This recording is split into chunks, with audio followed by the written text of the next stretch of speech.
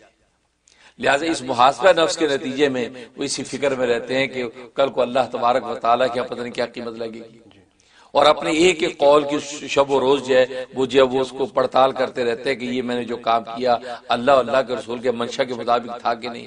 سونے سے پہلے اپنے پورے نفس کا محاسبہ کر کے سوتے ہیں تاکہ پتہ چلے کہ دن بھر کے اندر کیا کوتاہیاں ہوئیں، کیا غفلت ہوئیں، اور اللہ تبارک و تعالیٰ کے سامنے ہم کیا امید رکھیں۔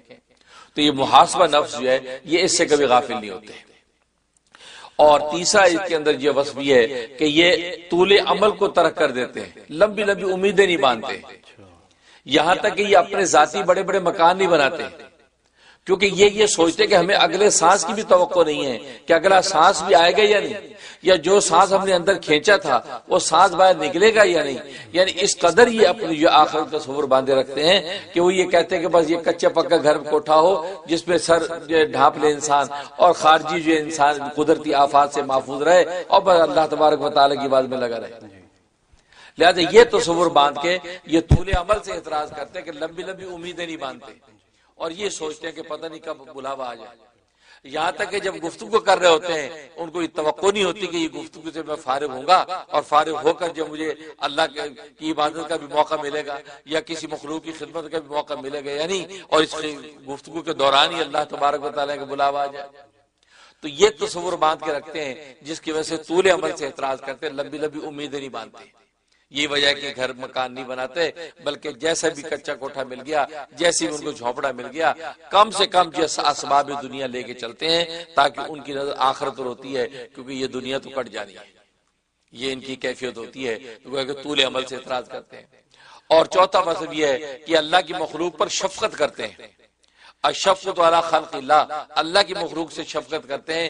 مخلوق جو ہے بھلے وہ انسان ہو یا حیوان ہو، چونٹیاں ہوں یا پرندے ہوں، لیکن اللہ کی مخلوق ہے اس پر ان کو ایک شفقت ہوتی ہے، یہاں تک کہ گناہگار بھی اگر سامنے ہے تو گناہگار پر بھی مہربان ہوتے ہیں، اس پر رحم کی نظر سے دیکھتے ہیں، اور یہ سوچتے ہیں کہ کچھ بھی ہو میرے محبوب کی مخلوق تو ہے، میرے محبوب کی تخلیق تو ہے، لہذا زمین پہ رینگنے والی چونٹیاں ان پر بھی یہ شفقت کی نظر، رحم کی نظر سے دیکھتے ہیں، ان کی بھی خدمت اور راحت کا سامان کرنے کی کوشش کرتے ہیں۔ تو یہ شفقت علی خلق اللہ ان کے اوپر طاری رہتی ہے، اور یہ کسی مخلوق سے بھی یہ کسی قسم کی عداوت اور بغض نہیں رکھتے۔ انسان تو بڑی بات ہے، یہ حیوانوں کے ساتھ بھی ان کو کسی کو بغض نہیں، عداوت نہیں ہوتی، بلکہ ان مخلوقات پر بھی شفقت کرتے ہیں۔ کبھی اگر ان مخلوقات کو کسی قسم کی خدمت کی ضرورت ہے، کسی مصیبت میں وہ مبتلا ہے، تو فوراً ان کی مدد کو بھی پہنچتے ہیں، چاہے کہ انسان ہو اور انسان گناہگار بھلے ہو، یہ اس کی بھی خدمت کرنے کی کوشش کرتے ہیں، اور یہ سوچتے ہیں کہ جو کہ اللہ کی مخلوق ہے اس مخلوق کی خدمت کروں گا، ہو سکتا ہے یہ خدمت اللہ کے یہاں قبول ہو جائے تو وہاں میں سرخرو ہو جاؤں۔ تو یہ مخلوق پر شفقت کا یہ کہ ایک شان ان کے اندر موجود ہوتی ہے۔ اور پانچواں وصف ان کے اندر یہ ہوتا ہے، یہ ترک جدال کرتے ہیں، لڑائی جھگڑے سے بچتے ہیں، یہ بحث مباحثہ مناظرہ نہیں کرتے ہیں۔ اگر ایک بات کہنی ہے وہ ایک نصیحت کے طور پر سامنے والے کو کہہ دی، اس میں بھی یہ تصور کرتے ہیں کہ یہ جو بات میں کہہ رہا ہوں اس آواز میں میرے کان اس کے کانوں سے زیادہ قریب ہیں، کیونکہ میں زیادہ مستحق ہوں اس نصیحت کا جو میں دوسرے کو کر رہا ہوں، اور دوسرے کو اس نیت سے نصیحت کرتے ہیں کہ سبق کو سنا رہے ہیں، جیسے شاگرد استاد کو سبق سناتا ہے، حالانکہ اس کو پڑھاتا نہیں بلکہ سناتا ہے، بالکل ان کا تصور یہ ہوتا ہے کہ میں سامنے والے کو نصیحت سنا رہا ہوں اور حقیقت میں اپنا سبق یاد کر رہا ہوں، یعنی یہ سامنے والے کو کمتر نہیں سمجھتے۔ اور اگر سامنے والا وہ جدال اور جھگڑے کی کوشش کرے، جی یہ کہاں سے آپ نے کہہ دیا، یہ کیسے کہہ دیا، تو اس سے بحث نہیں کرتے، جی ٹھیک ہے آپ نے بجا فرمایا، جو آپ کہہ رہے ہیں بہت اچھا، اپنا راستہ نہ جھگڑا نہیں کرتے، اس سے بحث مباحثہ نہیں کرتے، دلائل کی بحث نہیں کرتے. یہ ان صوفیاء کرام کا خاص وصف ہوتا ہے، ان اولیاء کاملین کی خاص شان ہوتی ہے کہ اس سے جھگڑا نہیں کرتے. یہاں تک کہ اگر کوئی شخص یہ کہتا ہے یار یہ کتب ابدال کا وجود کہاں سے آ گیا، یہ کون کتب ہوتے ہیں، کون ابدال ہوتے ہیں، یہ کہاں سے ثابت ہے، کہ جی ٹھیک ہے آپ جو کہتے ہیں جی بس شکریہ، ہم تو نہیں مانتے، کہ جی ٹھیک بہت اچھا، آپ کی مرضی، میں نے جو کہنا تھا کہہ دیا. تو یہاں تک جو ہے یہ اپنے تصوف سلوک کے حوالے سے بحث و مباحثے کے اندر نہیں پڑتے، بلکہ سامنے والے کو نصیحت کر کے اپنا راستہ ناپتے ہیں اور اس کے ساتھ الجھتے نہیں. تو ترک جدال کرنا، جھگڑے سے بچنا، یہ ان کا خاص وصف ہوتا ہے. بس نصیحت سچے دل سے کر کے یہ اپنی منزل کو چلے جاتے ہیں. اس انداز سے جو ہے دعوت حق کو پھیلاتے رہتے ہیں. کسی کے دل کے اندر بات اتر گئی تو اس کو بھی منزل مل گئی اور اس راہ مستقیم پہ آ جاتا ہے، اور جس کو نہیں ملی تو وہ محروم رہتا ہے، وہ اس کا بوجھ اسی کے گردن پہ رہتا ہے. یہ اپنے ذمے سے بری ہو جاتے ہیں. بہت انٹرسٹنگ حضرت، بہت دلچسپ. اس سے تو حضرت یہ سوال ذہن میں آنے لگا کہ اولیاء اللہ یہ تو سارے پیر کامل ہو چکے ہوتے ہیں، تو حضرت ان پر تو اللہ کی خاص محبت کی تجلی بھی پڑ چکی ہوتی ہے، اللہ کے خاص مقرب بن چکے ہوتے ہیں، تو اس کے بعد پھر ان کو تو مطمئن ہو جانا چاہیے، پھر یہ کیوں اتنی احتیاط والی زندگی گزار رہے ہوتے ہیں؟ بڑا اچھا سوال اٹھایا آپ نے. اصل میں بات یہ کہ اطمینان، دنیا اطمینان کی جگہ ہی نہیں. اچھا، دنیا بے چینی کا نام ہی دنیا ہے. اللہ، یہ اطمینان کی جگہ نہیں. اطمینان